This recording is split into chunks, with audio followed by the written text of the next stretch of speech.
Hi knitters, it's Mimi with Pastiche Knitwear, and this tutorial is on how to pick up a dropped stitch in garter stitch. Now, if you've never picked up a stitch before, I would recommend that you start with picking up a dropped stitch in stockinette, as it's much easier to do and see. But many times we do have garter stitch fabric, so I want to show you how to do this. So I'm going to go ahead and drop a stitch off the needle and pull down a few rows.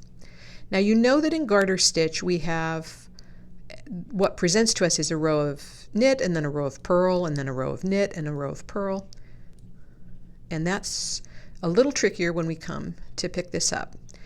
Now,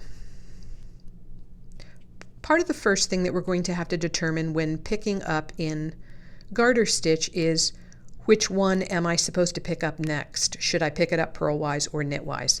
So let me show you something about the construction of garter stitch, or how to read the stitch.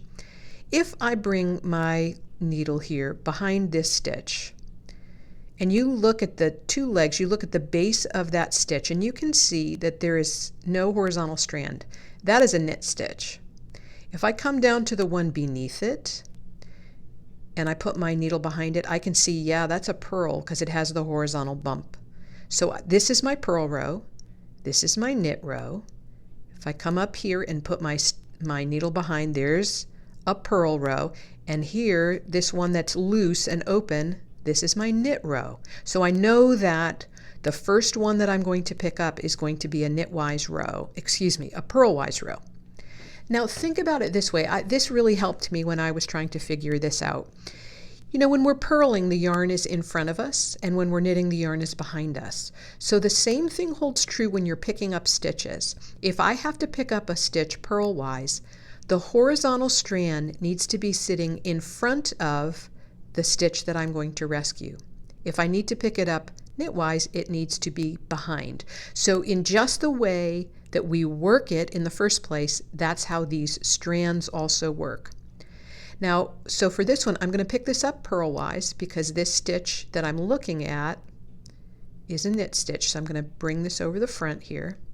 I'm going to bring my handy tool in from the back of this stitch, and I like to keep the hook tip down, and I'm just going to bring this through, and as I do, I'm going to rotate it, flip it, and I'm going to pull up on that stitch. And now the next strand that I'm going to pick up, I'm going to just come under it and pull it through.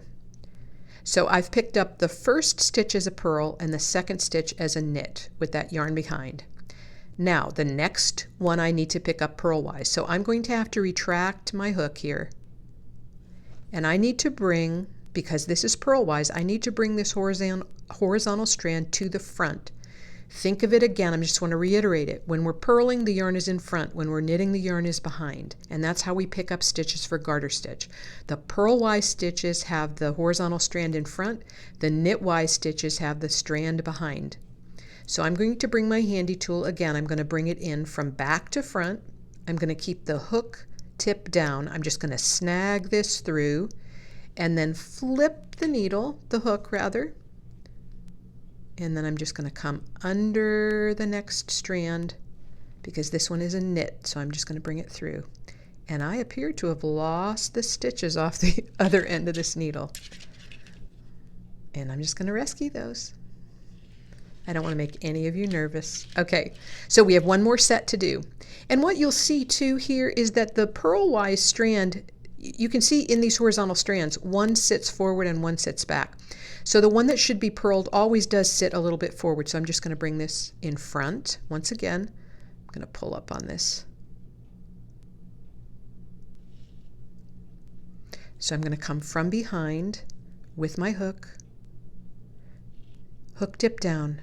Just pull that through, flip it, and then I'll pick up the knitwise one, which is right here.